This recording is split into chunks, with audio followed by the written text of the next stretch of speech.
Thanks for joining us on the very first inaugural Craft Talk.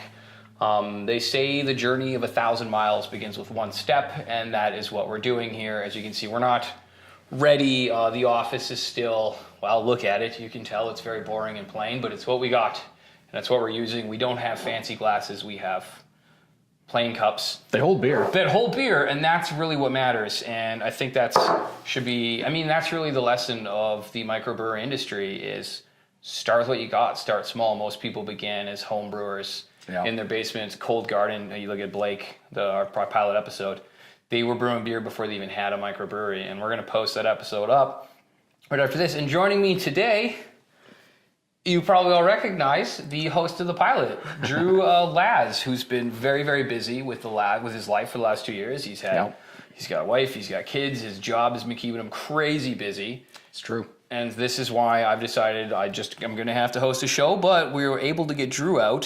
He's going to be frequent. He's going to be my Andy Richter. Oh, no. And I'm really looking forward to it. I think we're going to have a lot of fun. So okay, the one I brought, this is the Pierre from Blind Man Brewing. They're in Lacombe, in Alberta. It's a Foeder aged golden Saison. So Saisons, historically, a lot of different styles were called a Saison. It was whatever the farmer brewed on his own land. It means seasonal, right? Saison means seasonal? Yeah, it's French for Saison. So in French-speaking Belgium, primarily, each farmer would brew whatever they could with the grains they had. Yeah. They'd call it a Saison. It was typically low alcohol. Now it's more 5 to 6% range is what you're going to find, but back then it was 3 to 4. Okay. And in harvest time, when you were working crazy long days, sun up, sundown kind of thing, and it was all very manual labor and very hard labor, this was your lunch. So this would, ease the aches and pains of the day. And so that was a Saison. So now it's become something a little bit different in modern times. But this one's neat because it's Foeder aged. So these guys got like a 3,000 liter-ish. I don't know how big theirs is, but typically a Foeder's a giant wooden barrel. So they got one of these brought over by boat from the Cognac region in France, where it had spent decades, 40 years or so, full of cognac and making cognac. So they purchased it. They had it reconditioned. The beer is actually named Pierre after the Jean-Pierre, who was the cooper in France, who reconditioned it for them. They shipped it over, and it's going to spend the rest of its life aging beers. And 40 years worth of cognac and wood and everything else, and all of those flavors are going to be imparted into this barrel series, presumably, that they're going to have. So it's not just they're not just doing one run in the Foeder. They'll be able to keep using it and keep putting that flavor in. I don't know if this is the first one or not. It says turn 1 on the front. Okay. I know that. I mean, if they're going to go out and they're going to grab a giant Foeder like that, I hope they use it more than once. It's going to cost like $12,000. Honestly, I don't know what the cost is, and the fact is they brought it by boat as well, so even the shipping would have been pretty ridiculous, I'd imagine. What I love about craft beer is the lengths that people will go to. Like they just and oddities like no one's done this that I'm aware of, or maybe they have, but it's certainly not around these parts. So it's so cool. There's always something new, and there's some idea that you've never seen before. Yeah, this is all new, and here's your exposure to it. I dig it. It's cool. We were at Bandit Peak, and it was one of those things where just the industry, they're just doing it for fun. They were making coffee. They were making a beer with the berries from coffee.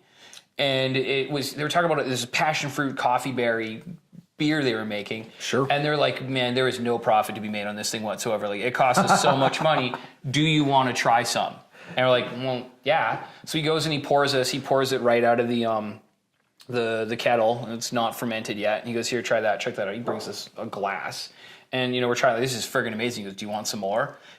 A minute and a half after explaining there's no profit margin on this whatsoever, and he's just like... Because that stuff gets people excited, right? Like it was so exciting. I cannot wait to hang out with them. You're not doing this to make millions of dollars. I should hope not. You're doing this because there's a passion. Yeah. There's something you love about it. Yeah. And name any other industry you can get into now where you can make a reasonable living sort of pursuing an artisanal, production of something. Yeah. I mean, you work hard. You're going to find that out when we hang out with a lot of the people in the coming season. There's a lot of hard work. Right. But the reward is there, man. You see people come in and get so happy and watching, and they're all so supportive. Another microbrewery opens up, and everyone gets excited. Even the brewers at the time are excited because that's just one more reason to celebrate. There's one more place to shed the love. it's a pretty tight knit community. Super tight knit. In the I craft can't brewing get industry, over so, it. I'm delighted. I'm really excited to delve in and be more a part of it. And I hope that you can, like I said, man, I really hope you can join us on the journey as much as possible. Be a regular face. I hope. Yeah. Well, let's crack into this. So I think we've got a really nice theme here. Where do you want to start? This is a sour, so we should maybe start with a Saison. Let's start with a Saison. I'm going to adjust the camera. I'm going to pan it to the left because it's driving me crazy. Drew, why don't you crack this open for us? Sure, yeah. This is a bottle opener. Okay, how is it? Gorgeous color. It's masterful. Super pale. They say it's a 4 on the SRM. Oh, there's the wood. Oh my God, that's so good. Yeah? Oh, dude, it just... go find this. I like I said I cut it out of the vlog, but I am not a Saison, and I actually don't want to be. I find that knowing too much about how movies are made have ruined movies for me, and it ruins the watching. Whereas I want to just sit back and enjoy beer, and this is friggin' delicious. And that is pretty much the most reviews you're gonna get out of me. It's so smooth, it's so perfect. The flavors are phenomenal, and then you can just smell that old wood. Yeah, it's really nice. It's got a cereal finish. Honestly, this jumped out at me. I was at Willow Park Wines and Spirits, and this was one of the ones they sort of picked out and recommended. I was just sort of, what's new, what's special, what's cool. Yeah. So they gave me a few recommendations. The label description on this is fantastic. It goes into details about it. I love when they talk about the ingredients that they put into this. So they're saying that the Golden Saison is brewed with Indian coriander, grains of paradise, barley, wheat, rye, oats, and then 15 different yeast and bacterium strains are used, including all sorts of stuff. And they name a bunch, and then they say it's up to them to decide amongst themselves whose flavor shall reign supreme. That's just awesome. I love it. It's such a great approach. It's got kind of a cereal finish. The aging is amazing. Yep. Yeah. So one of the spur moments. So just pardon the train. There's a train track 5 feet from the studio here. One of the spurring moments for Brewery was when we were driving through like Utah, and we stopped into this tiny little microbrewery in a town the size of this guidebook, and we found a little microbrewery in there. And this kid had moved from New York City. He was a macrobiologist because he had isolated this specific strain of yeast that he was really excited about the properties of. And he was just, I need a job. And someone was hiring on the other side of the country. And he packed up everything he owned and he moved to this tiny little town from New York City. And he's serving the beers that the brewery makes. And he goes, do you guys want to try my beer? Well, yeah, of course I do. Yeah, don't ever turn down a brewery that says, yeah, I got something in the back. Always say yes. Yeah. Always say yes. He'll warn you, it's flat. Just drink it. Drink it. Don't, yeah. And so he reaches under the counter and he pours out his little stein this beer. And the beer was this color. And it was amazing. It was absolutely beautiful. Sure. And, God, that was 2 years ago. I want to go back. Oh yeah, I gotta know. To see where he is now. Where's he? What's he doing? What are the beers? And Absolutely. I'm so excited for the future of this show. Like, what we have in store is going to be a lot of fun. We're going to have a lot of interesting guests coming and joining us.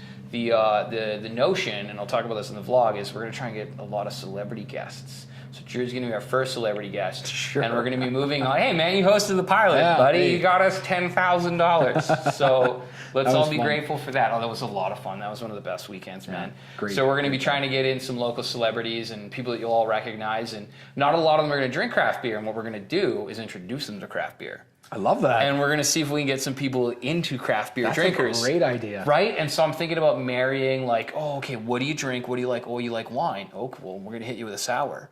Like, we'll give you an oaked stout if you really like reds. And Right. What's your favorite try beer? And convert. So-and-so, try this. Yeah. So cool. that's kind of what we're doing. It's not always going to be about beer. We're going to talk a lot about the careers. You're going to hear about some actors.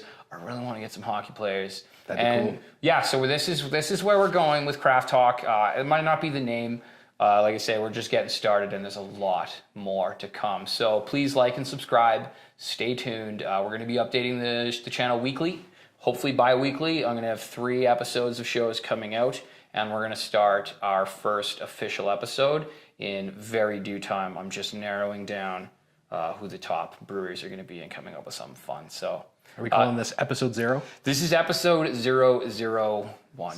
this is one. This is one. This is episode 1. This is the pilot, and I think this went well. I don't know about you. Comment. Let us know how you think, what you feel, and we'll have more for you. So thank you very much. Cheers.